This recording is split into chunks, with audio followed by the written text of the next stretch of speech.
की। श्रीमद् भागवतम स्कंदो अध्याय 5 श्लोक संख्या 14। द्रव्यम कर्म च कालस्य स्वभावो जीव एव च वासुदेवात् परो ब्रह्मन् चान्यो अर्थोऽस्ति तत्त्वतः। द्रव्यम कर्म च कालस्य स्वभावो जीव एव च वासुदेवात् परो ब्रह्मन् चान्यो अर्थोऽस्ति तत्त्वतः।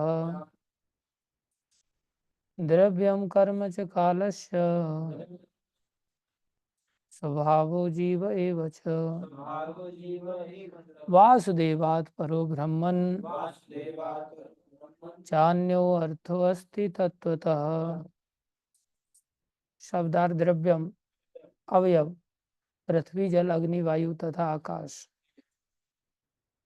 कर्म अन्योन्य क्रियाएं च तथा कालः शाश्वत काल च भी स्वभाव स्वभाव जीवः जीव एव निश्चय ही च तथा वासुदेवात् वासुदेव से परः भिन्न अंश ब्रह्मन हे ब्राह्मण न कभी नहीं च भी अन्य पृथक अर्थ महत्व अस्ति है तत्वतः वास्तव में। अनुवाद। सृष्टि के 5 मूल अवयव शाश्वत काल द्वारा उनसे उत्पन्न अन्योन्य क्रिया तथा व्यक्तिगत जीव का स्वभाव, ये सब भगवान वासुदेव के भिन्नांश हैं। और सच बात तो यह है कि उनका कोई अन्य महत्व नहीं है। ओम ज्ञानमतिमिरन्दस्य ज्ञानाञ्जनशलाकया चक्षुरुन्मीलितं येन तस्मै श्रीगुरुवे नमः। श्रीचैतन्यमनोभीष्टं स्थापितं येन भूतले स्वयं रूपं मह्यं ददाति स्वपदान्तिकं। वन्देऽहं श्रीगुरुं श्रीयुतापदकमलं श्रीगुरून् वैष्णवांश्च श्रीरूपं सागरजातं सहगणा रघुनाथं सजीवम् साद्वैतं सावधूतं परिजनसहितं कृष्णचैतन्यदेवं श्रीराधाकृष्णपदां सहगणललिता श्रीविशाखान्वितांश्च। हे कृष्ण करुणा सिंधु दीनबंधु जगतपति गोपेश श्री राधा कांद नमस्तुते गौरंगी राधे वृंदावनेश्वरी विष्णु हरि वाञ्छाकल्पतरुभ्यश्च कृपा सिन्धुभ्यः च पतितानां पावनेभ्यो वैष्णवेभ्यो नमो नमः। जय श्री कृष्ण चैतन्य प्रभु नित्यानंद श्री अद्वैत गदाधर श्रीवासादि गौरभक्तवृंद। हरे कृष्ण कृष्ण कृष्ण हरे हरे राम राम राम हरे हरे कृष्ण कृष्ण कृष्ण हरे हरे राम राम हरे हरे कृष्ण कृष्ण कृष्ण हरे राम राम हरे। गुरुवे गौरचंद्राय राधिकाय तदालय कृष्णाय कृष्ण भक्ताय तदभक्ताय नमो नमः। हरे कृष्ण। तात्पर्य अर्चनी बंदनी प्रातः स्मरणी जगत श्रील प्रभुपाद जी द्वारा श्रील प्रभुपाद की जय। कृपा करके हम सभी प्रभुपाद जी क्या समझा रहे उनकी कृपा से ध्यान से सुनने की चेष्टा करें। यह घटनाओं से भरा जगत निर्विशेषतया वासुदेव की अभिव्यक्ति है, क्योंकि इससे सृजनकारी अवयव उनकी अन्योन्य क्रिया तथा फल का भोक्ता जीव सब भगवान कृष्ण की बहिरंगा तथा अंतरंग शक्तियों द्वारा उत्पन्न है। इसकी पुष्टि भगवद्गीता के 7वें अध्याय के 4 और 5वें श्लोक में हुई है। सारे अवयव यथा पृथ्वी जल अग्नि वायु तथा आकाश एवं इन्हीं के साथ भौतिक पहचान की अवधारणा बुद्धि तथा मन भगवान की बहिरंग शक्ति से उत्पन्न है।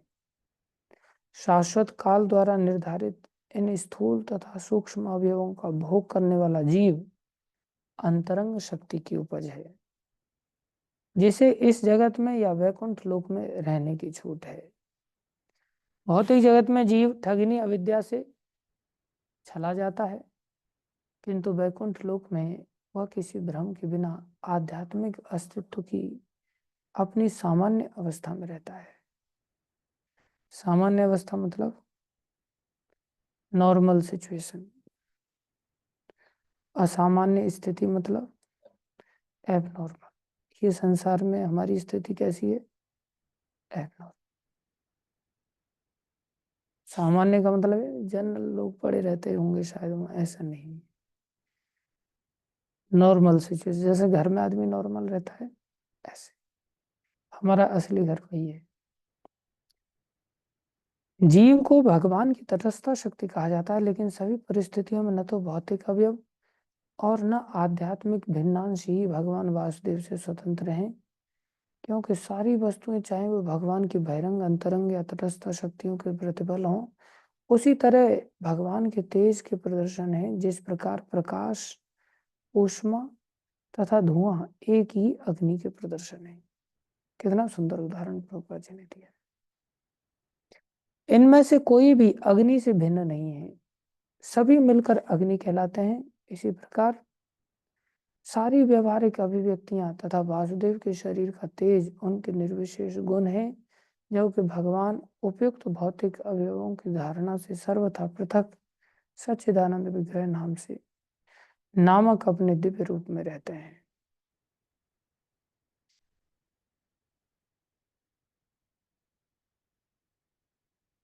बड़ी स्पष्टता के साथ यहाँ पर प्रभुपाद जी ने भगवान के ऊपर हमारी निर्भरता इतनी अधिक है और सिखा रहे हैं कि अगर हम ऐसा जीवन जिएंगे तो हम नॉर्मली स्टेब्लिश हो पाएंगे।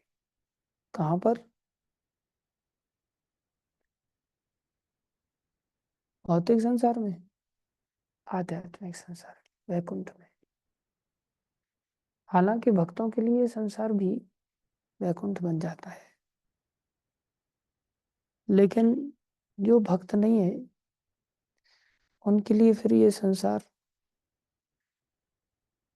कलह का एक स्थान बन जाता है, खींचातानी का स्थान बन जाता है, समस्याओं का स्थान बन जाता है। और जो भक्त नहीं है वो वैकुंठ भी अगर चला जाए ना, उसको वहां भी शांति नहीं मिल सकती।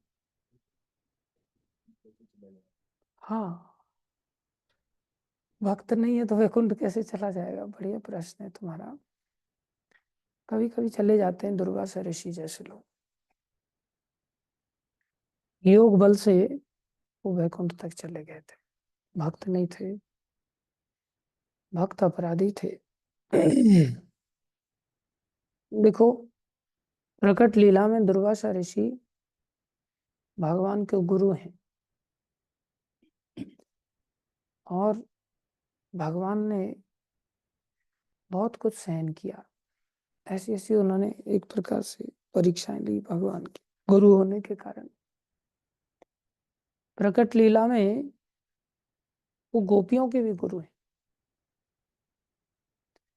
और उन्होंने गोपियों को मंत्र दिया, जिस मंत्र के भजने से उनको भगवान श्री कृष्ण की प्राप्ति हुई। गुरु का काम क्या है?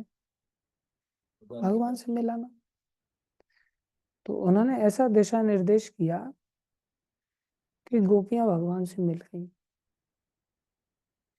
लेकिन वही दुर्वासा ऋषि जो कि शंकर जी के अवतार हैं, वही दुर्वासा ऋषि ने अम्बरीश महाराज के प्रति अपराध किया। अम्बरीश महाराज के प्रति जब अपराध किया तो उस अपराध के कारण सुदर्शन जी उनके पीछे पड़ गए।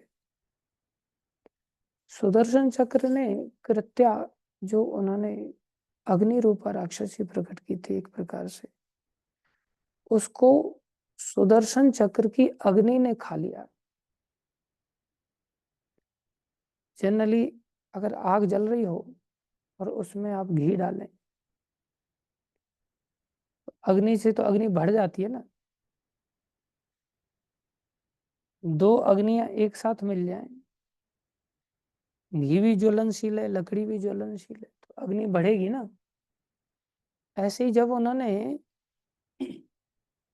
अग्नि रूपा कृत्या को प्रकट किया तो सुदर्शन जी से भी अग्नि निकल रही थी।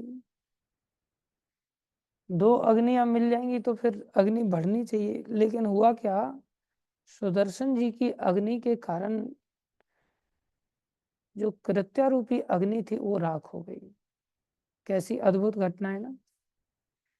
जनरली अग्नि अस्त्र को पर्जन्य अस्त्र से रोका जाता है, बरसात के द्वारा अग्नि को शांत किया जाता है, या कोई बरसात का अस्त्र छोड़े तो उसको अग्नि अस्त्र के द्वारा शांत किया जाता है। लेकिन भगवान अद्भुत घटनाएं घटाते हैं, अग्नि से अग्नि को नाश करा दिया, और फिर करोड़ों सूर्यों की सामर्थ्य रखने वाले सुदर्शन चक्र, जिनसे करोड़ों सूर्यों का तेज निकल रहा हो, उसको कौन सहन कर सकता है, वो पीछे पड़ गए उस दुर्वासा ऋषि के। और दुर्वासा ऋषि कोई व्यक्ति साधारण तो संसार में सहन कर ही नहीं सकता, लेकिन वो योग बल की शक्ति से उन्होंने उसको सहन किया, लेकिन परेशान हो रहे थे। ब्रह्मा जी के लोक में पहुंचे, ब्रह्मलोक। ब्रह्मा जी ने हाथ खड़े कर दिए। ब्रह्मा जी ने कहा, भैया तुम चले जाओ, नहीं तो मेरा ब्रह्मलोक जल के राख हो जाएगा। सब जगह सारे संसार में वो भागे, कहीं उनको आश्रय नहीं मिला, किसी ने भी आश्रय नहीं दिया। ऐसा मरता क्या न करता, शरणागति लिया उन्होंने भगवान श्री कृष्ण, वैकुंठ में जाकर के शरणागति ली। वैकुंठ में भगवान ऐश्वर्य रूप से संसार में अपने आप को प्रदर्शित करते हैं, और गोलोक वृंदावन धाम में भगवान का माधुर्य रूप का आदान प्रदान भक्तों के साथ होता है। इस संसार में ही भगवान का जो लोक है वो वैकुंठ लोक है, जो श्वेत द्वीप के नाम से जाना जाता है। वहां पहुंचे। जब वहां पहुंचे तो उन्होंने आश्रय लिया, हे प्रभु मैं आपके शरणागत हूं। कैसे भगवान के ऊपर निर्भर रहना सीखना चाहिए। उन्होंने प्रश्न किया तो मैंने ये बात को छेड़ा। शरणागति भी कई बार साथ नहीं देती। भगवान के सामने उन्होंने शरणागति लिया, स्पष्ट शरणागति ली, बोल करके शरणागति ली, मैं आपकी शरण में। और ये भी उनको याद दिलाया भगवान को कि आप शरणागत वत्सल हैं, शरणागत लोगों पर तो आप प्यार करते हैं, आप गाय और ब्राह्मण के प्रति हितैषी हैं, मैं ब्राह्मण भी, इसलिए मेरी रक्षा करो प्रभु। लेकिन भगवान ने मना कर दिया, भगवान ने शरण नहीं दी। भगवान ने कहा, और उन्होंने भगवान को कहा, आप स्वराट हैं और आप स्वतंत्र हैं, आप तो सब कुछ करने में समर्थ हैं। जैसा कि ये श्लोक बता रहा है ना, सब कुछ भगवान वासुदेव के भिन्नांश हैं। जो संसार में जितने भी पृथ्वी जल अग्नि वायु आकाश, सब भगवान के ही तो अंश हैं।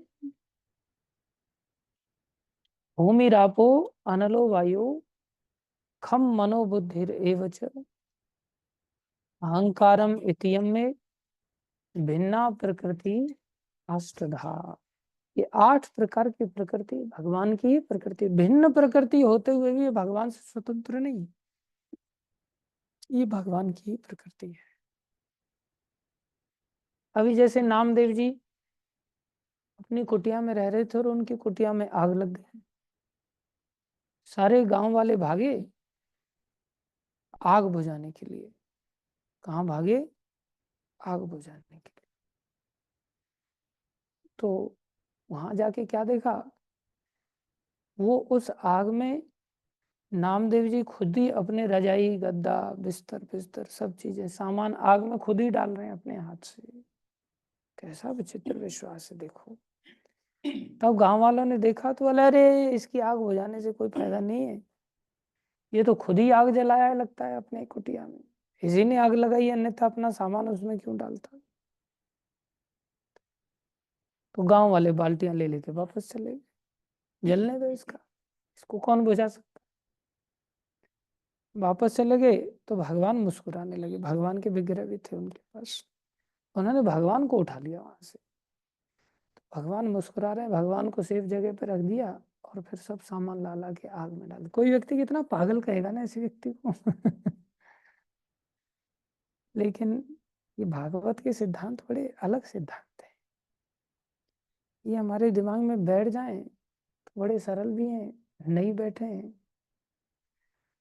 तो आदमी गुड़ के ऊपर लगा हुआ चींटे की तरह होता है। मरना मंजूर है, लेकिन गुड़ छोड़ना मंजूर नहीं है। गुड़ से जब चींटा चिपक जाता है तो उसको हटाओ तो गर्दन टूट जाती है।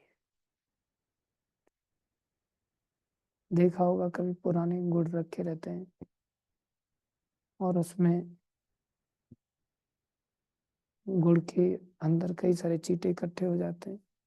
आदमी उस गुड़ को भी छोड़ना नहीं चाहता, लेकिन चींटों को भी खाना नहीं चाहता।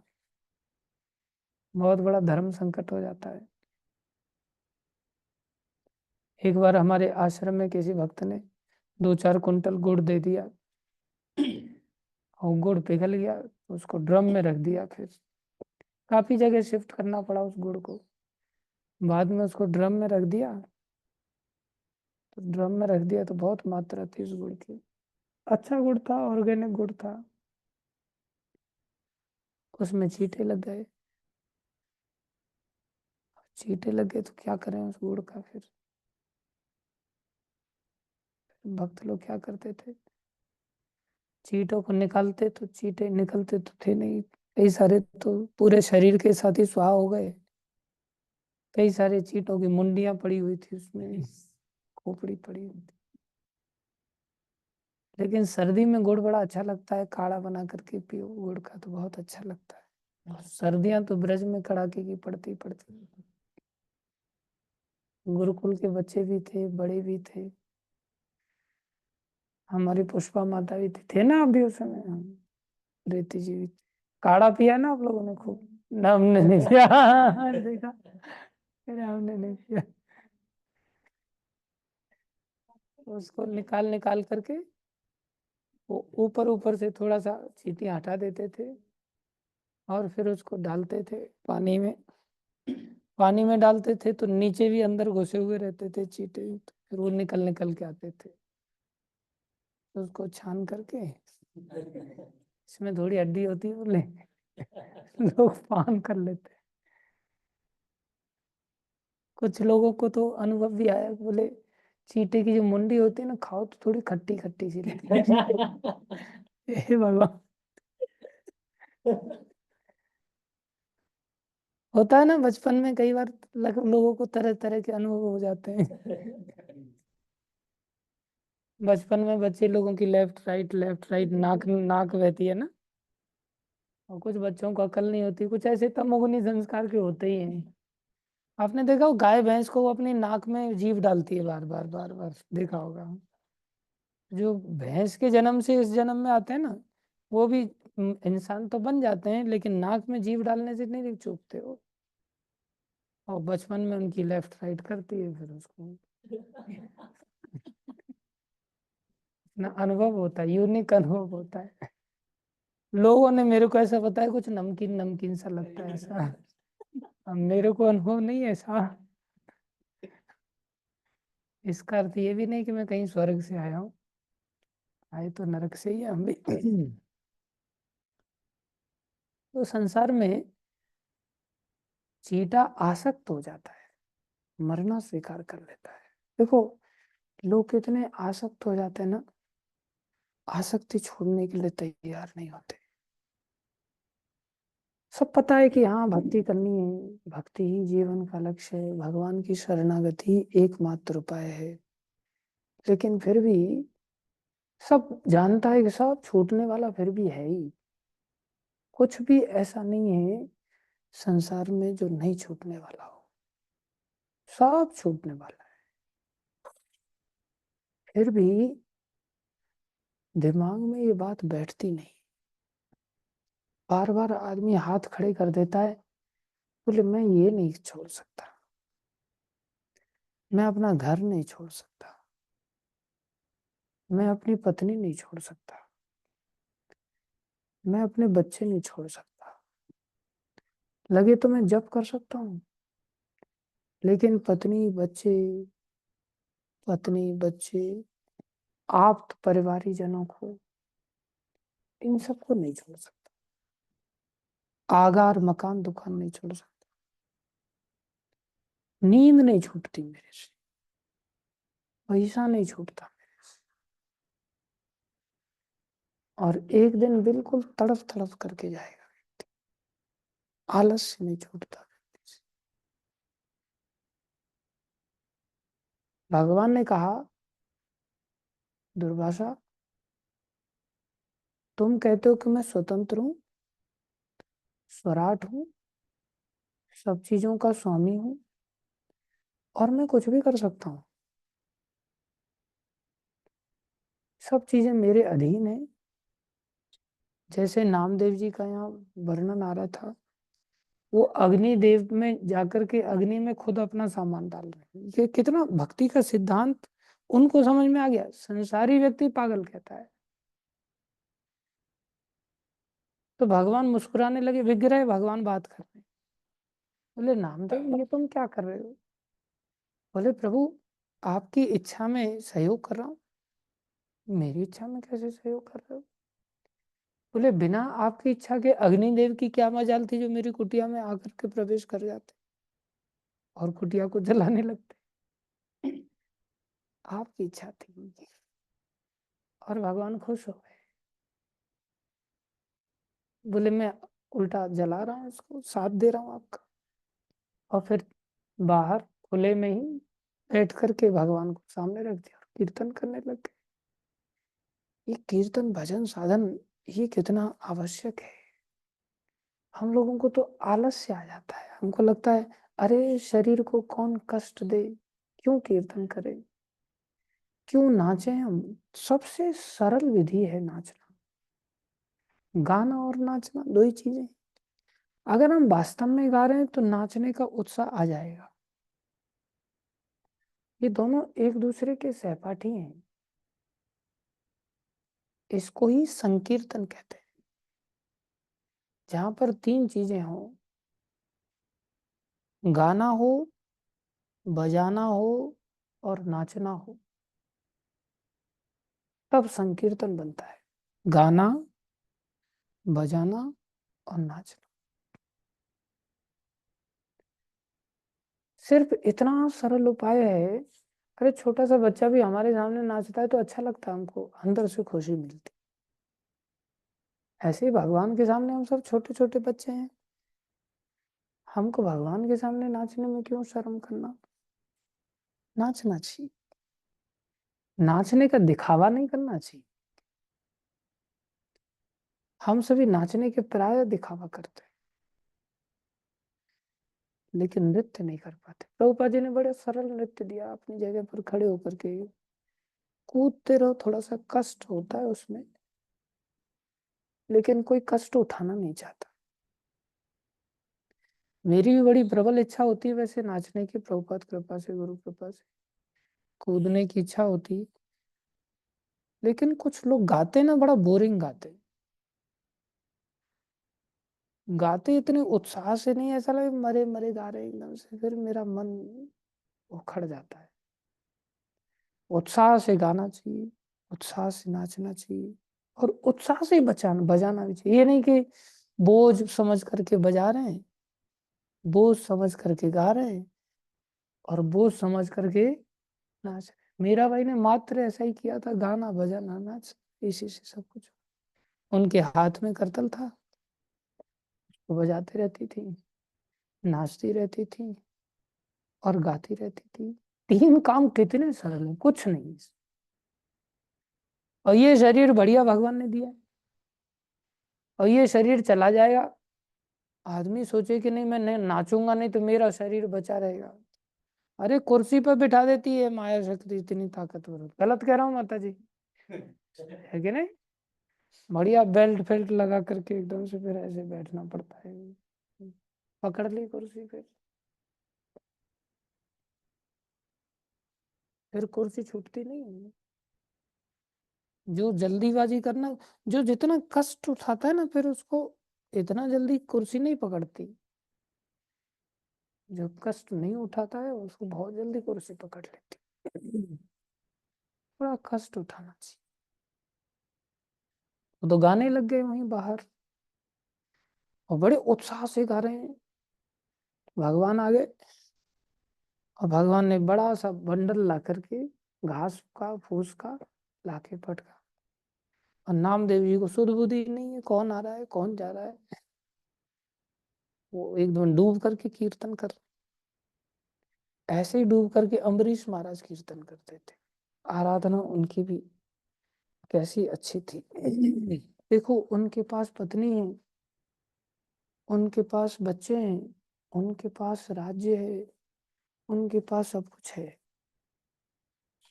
और दुर्वासा ऋषि वहां गए और उनके पास कुछ भी नहीं है, और उन्होंने भगवान की शरण ले ली। लेकिन भगवान ने कहा, अरे राजन, अरे दुर्वासा है ब्राह्मण, बोले मैं स्वतंत्र कहाँ हूं, अहम भक्त पराधीन। बोले मैं तो भक्तों के अधीन हूँ। मैं कहाँ हूँ? भक्तों के अधीन। मेरे अंदर ताकत कहाँ है? दुर्वासा ऋषि के अंदर गुण नहीं थे, ऐसी बात नहीं थी। भगवान ने उनको गुरु बनाया। लेकिन वैकुंठ में जब वो गए, भगवान ने उनको घास भी नहीं डाली, बैठने के लिए भी नहीं, इंतजार करने के लिए भी नहीं कुछ। बोले मेरा भक्त अम्बरीश है ना, मैं उसके अधीन हूं। क्यों अधीन है? भक्त कैसा है? बोले ये दारागार पुत्र अवतार। उसने अपनी पत्नी को छोड़ा है भाई, उसने अपने बच्चों को छोड़ा है, अगार उसने मकान दुकान छोड़ा है, उसने धन दौलत छोड़ा है, और छोड़ा कुछ नहीं दिखाई दे रहा है। छोड़ा कुछ भी दिखाई।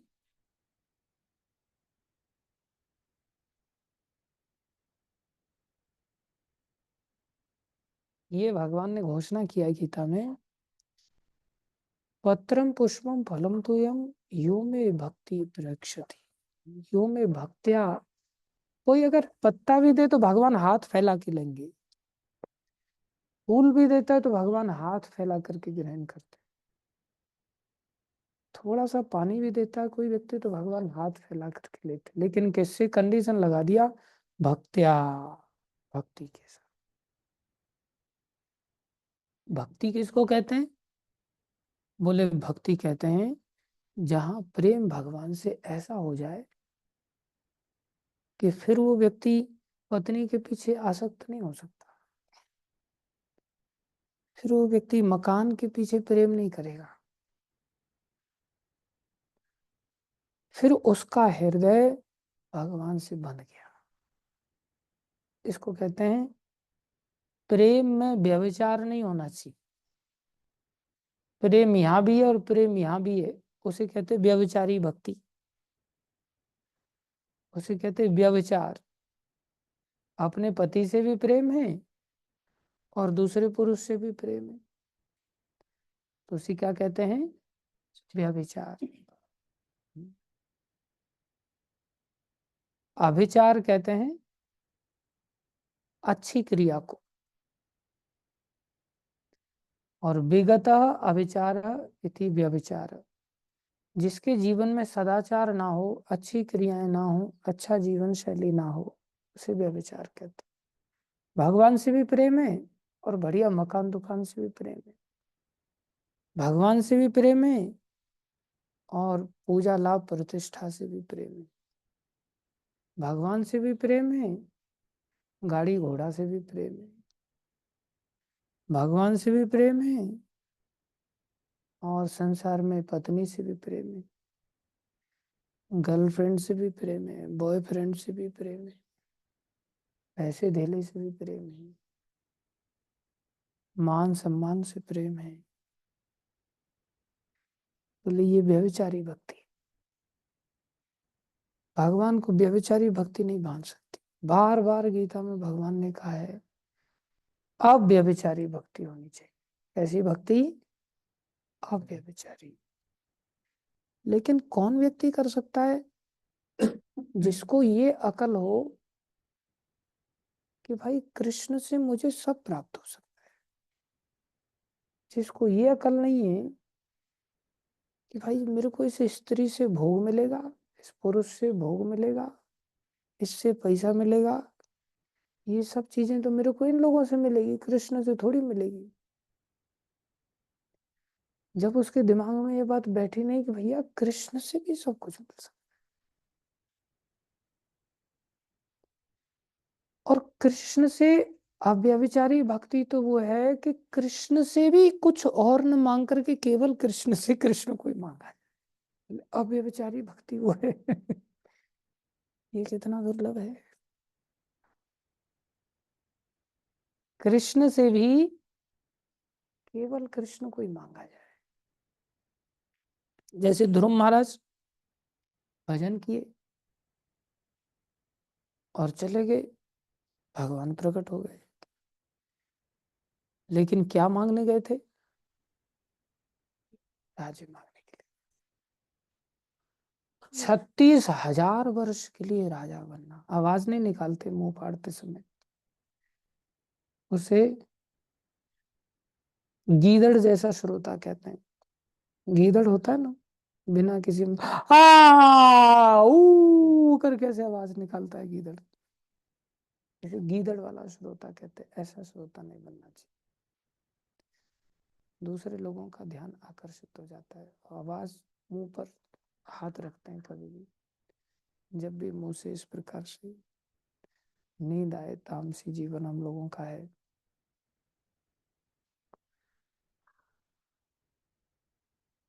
ध्रुव महाराज गए, नारद जी ने बोला बेटा तुम मत्सरता छोड़ करके जाओ भजन करने के लिए, भक्ति करने। मत्सरता क्या थी? मत्सरता थी, उनका भाई गोद में बैठा था ना, छोटा भाई गोद में बैठा था ना, तो उनकी माँ ने क्या बोला? मेरे गर्भ से मर के भक्ति करके भगवान से मेरे गर्भ में वास मांगना, और उससे फिर जब तुम जन्म लोगे तब तुम्हें राज्य में हिस्सा मिलेगा, राज्य नहीं मिलेगा। और नारद जी ने क्या समझाया? अरे राजा तो छोटे भाई को ही बन जाने दे। नारद जी ने क्या समझाया? सारे संसार का सम्राट, बोले तो छोटे भाई को बन जाने दे। यही सबसे बड़ी समस्या पैदा हो जाती है। कई बार दो भाइयों में से कोई भक्ति करने नहीं निकल पाता इस चक्कर में। ऐसा देखा है मैंने। वो सोचता है कि अरे यार मैं चला जाऊंगा तो पिताजी की सारी प्रॉपर्टी का मालिक ही हो जाएगा। और दोनों भक्ति करते हैं। वो सोचता है मैं चला जाऊंगा तो ये मालिक बन जाएगा, मैं चला जाऊंगा ये मालिक बन जाएगा। ये बहुत बड़ा झंझट होता है, मालिक बन जाएगा। अकेला होता है कई बार आदमी निकल पड़ता है, लेकिन दो भाई होते हैं तो बोले इसको नहीं प्रॉपर्टी लेने दूंगा मैं, मेरा भी तो हिस्सा है इसमें। ये बहुत बड़ी समस्या होती है। नारद जी बनने देना तो उसको राजा। और ये बात जब भगवान के दर्शन हुए तो उनको बहुत पछतावा हुआ, बहुत पछताए। देखो संसार की कोई भी उपलब्धि ये केवल पछतावा देती है, केवल पछतावा, कुछ नहीं देती। अन्यथा ध्रुव जी क्यों पछताते? उनकी भक्ति सारी की सारी मत्सरता से युक्त भक्ति बन गई।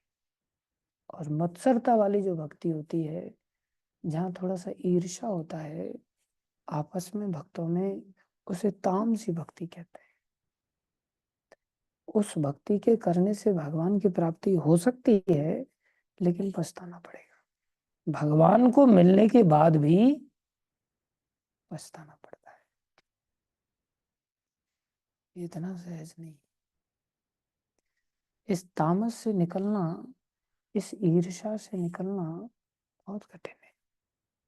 लेकिन जो उस भागवत का नित्य सेवन करे, भाषण देने के लिए नहीं, जैसे मैं भाषण दे रहा हूं, इन बातों को अंदर डालने के हिसाब से कोई करे। प्रभुपा जी जैसे संत, गुरु जी जैसे संत, ये लोग एक एक चीज को अक्षर अक्षर सत्य मान करके अपने जीवन में उतारने की चेष्टा करते हैं। अगर कोई व्यक्ति ऐसा कर ले, सौभाग्य से, जीवन तो जा ही रहा है, कुछ साथ में आने वाला तो है नहीं, कर ले और समझ ले, तब वो समझेगा कृष्ण का ही महत्व है जो यहाँ बता रहे हैं। सृष्टि के 5 मूल अवयव शाश्वत काल द्वारा उनसे उत्पन्न अन्योन्य क्रिया तथा व्यक्तिगत जीव का स्वभाव, ये सब भगवान के भिन्नांश हैं। और सच बात तो यह है कि उनका कोई अन्य महत्व नहीं है, उनका कोई अन्य महत्व नहीं।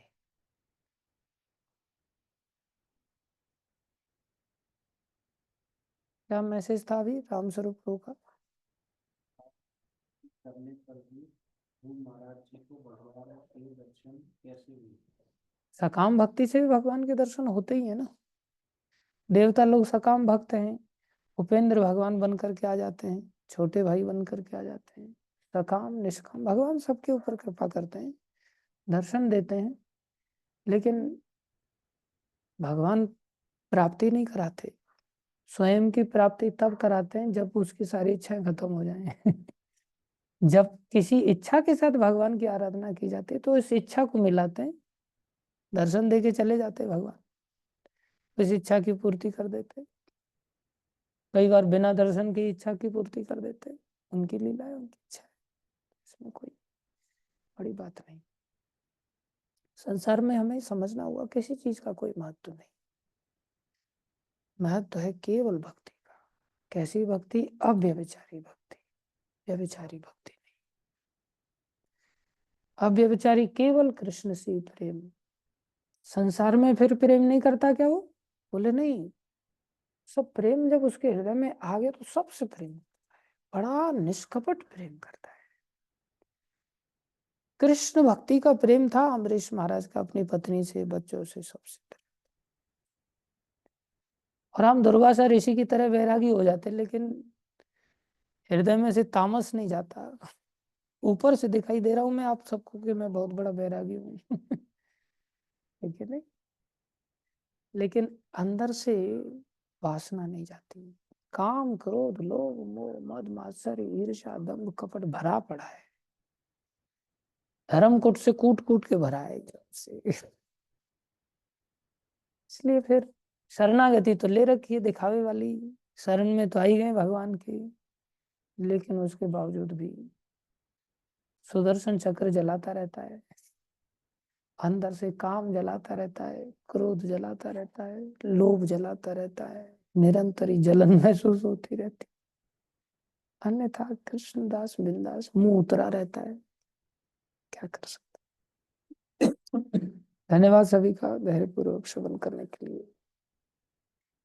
अरे आज एकादशी का कथा थोड़ा सा पढ़ देते हैं, क्षमा करना, याद दिला दिया करो थोड़ा। कल पता नहीं क्या चक्कर है, द्वादशी जब चालू होने वाली होती है तब जाकर के हमारी हर बार एकादशी की कथा चालू होती है, लोग याद नहीं दिलाते हैं। ध्यान से सुनो, अभी पहले एकादशी की कथा सुन लो। युधिष्ठिर में अभी एकादशी चली रही है, 10 बजे तक पारायण है। पारायण तो अभी किसी ने किया नहीं होगा, एकादशी का कृपा ग्रहण करें हम सभी। युधिष्ठिर महाराज ने पूछा, जनार्दन मुझ पर आपका स्नेह है, अतः कृपा करके बताइए कि कार्तिक के कृष्ण पक्ष में कौन सी एकादशी होती है। जो एकादशी का पालन करते हैं ना, समझ लो भगवान का स्नेह है। स्नेह जिसके ऊपर है भगवान का, उन्हीं को एकादशी का ज्ञान होता है। जिनको एकादशी का ज्ञान नहीं, समझ लो वो लोग बेचारे भगवान का प्रेम नहीं प्राप्त कर पा रहे। भगवान श्री कृष्ण बोले, राजन कार्तिक मास के कृष्ण पक्ष में रमा नाम की विख्यात तथा परम कल्याणमयी एकादशी है। रमा नाम की एकादशी स्वीकार्य है, रमा नाम की स्त्रियां स्वीकार्य नहीं। उससे कल्याण नहीं होगा। यह परम उत्तम है और बड़े बड़े पापों को हरने वाली है। पूर्व काल में मुचकुंद नाम से विख्यात एक राजा हो चुके हैं, जो भगवान श्री विष्णु के भक्त और सत्य प्रतिज्ञ थे। अपने राज्य पर निष्कंटक शासन करने वाले उन राजा के यहाँ नदियों में श्रेष्ठ चंद्रभागा कन्या के रूप में उत्पन्न हुई। राजा ने चंद्रसेन कुमार शोभन के साथ उसका विवाह कर दिया। एक बार शोभन दशमी के दिन अपने ससुर के घर आए और उसी दिन समूचे नगर में पूर्ववत ढिंढोरा पिटवाया गया। देखो मुचकुंद महाराज का भी शासन कैसा था। जय हो। कैसे राजा थे। हम तो मुचकुंद महाराज को केवल इतना सा ही सोचते हैं कि वो सो रहे थे और भगवान ने जाकर के उनको दर्शन दिया और उनके द्वारा काले वन का वध करवाया। राजा मुचकुंद धर्मात्मा राजा थे और उनका कैसा विचित्र यहाँ पर शासन है कि उनके चंद्रभागा कन्या के रूप में उत्पन्न हुई। राजा ने चंद्रसेन कुमार शोभन के साथ उसका विवाह कर दिया। एक बार शोभन दशमी के दिन अपने ससुर का नाम क्या था,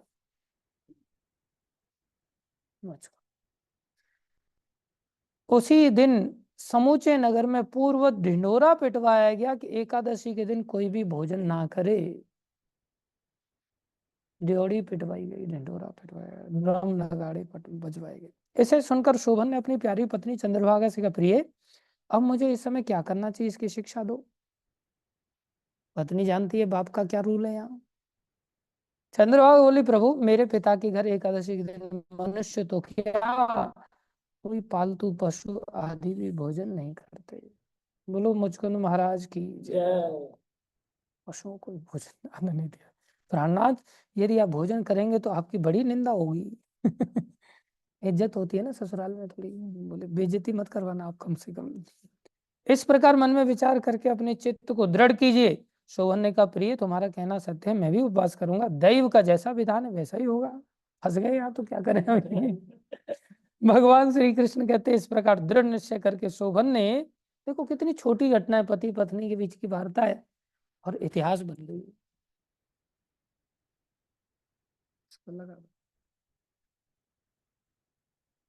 श्री कृष्ण कहते हैं इस प्रकार दृढ़ निश्चय करके शोभन ने व्रत के नियम का पालन किया, किंतु सूर्योदय होते ही उनका प्राणांत हो गया। कुछ मेरे जैसे ऐसे लोग होते हैं जो बेचारे तपस्या नहीं कर सकते। सब थोड़ी नरसिंह प्रभु जैसे भक्त बन सकते हैं। पूरा कार्तिकी बेचारे देखो फलों पर जी रहे हैं, अन्न ही ग्रहण करना छोड़ दिया। जय हो। कुछ लोग तो अपने आश्रम में नहीं मिलता तो दूसरे आश्रम भागते हैं खाने के लिए। बदमाश।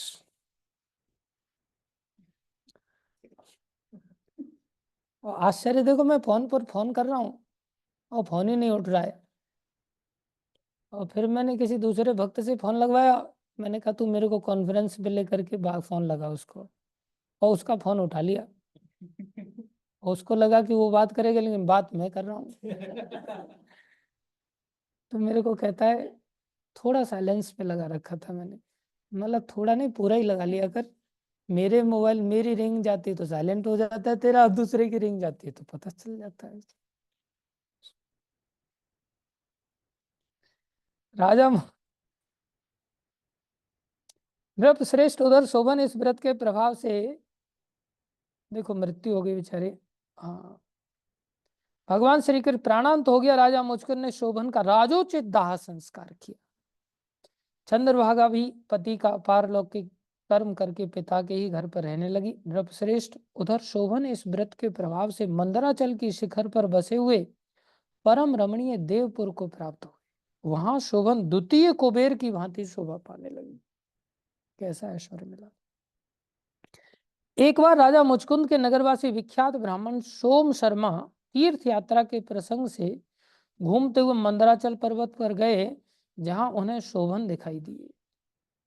राजा के दामाद को पहचान कर वे समीप गए। शोभन भी उस समय दूसरे सोम शर्मा को आया हुआ देखकर शीघ्र ही आसन से उठ खड़े हुए और उन्हें प्रणाम किया। फिर क्रमशः अपने ससुर राजा मुचकुंद, प्रिय पत्नी चंद्रभागा तथा समस्त नगर का कुशल क्षेम पूछा। एक प्रकार से समझ लो किसी दूसरे देश के राजा ही बन गए। हाँ, भक्ति तो याद रखती है भाई, भक्ति से तो सब चीजें याद रहती हैं। सोम शर्मा ने कहा, राजन वहां सब कुशल हैं। आश्चर्य है, ऐसा सुंदर विचित्र नगर तो कहीं किसी ने भी नहीं देखा होगा। बताओ सही, आपको इस नगर की प्राप्ति कैसे हुई। देखो भक्ति से क्या नहीं मिलता।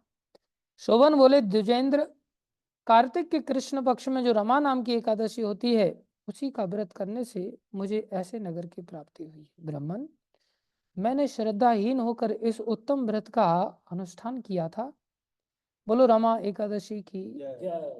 इसलिए मैं ऐसा मानता हूं कि यह नगर स्थायी नहीं है। आप मुचकुंद की सुंदरी कन्या चंद्रभागा से यह सारा वृत्तांत कहिएगा। तो क्या कह रहे हैं? मैंने श्रद्धाहीन होकर, क्योंकि क्या कहा था, जैसी दैव इच्छा, आप क्या करें, फंस गए।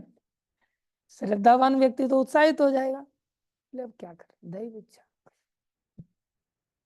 बोले श्रद्धाहीन होकर इस उत्तम व्रत का अनुष्ठान किया था, इसलिए मैं ऐसा मानता हूं कि यह नगर स्थायी नहीं है। आप मुचकुंद की सुंदरी कन्या चंद्रभागा से सारा वृत्तांत कहिएगा। शोभन की इस बात सुनकर ब्राह्मण मुचकुंदपुर में गए और वहां चंद्रभागा के सामने उन्होंने सारा, कहाँ चले गए, सारा वृत्तांत कहिएगा। और सारा वृत्तांत उन्होंने कह सुनाया।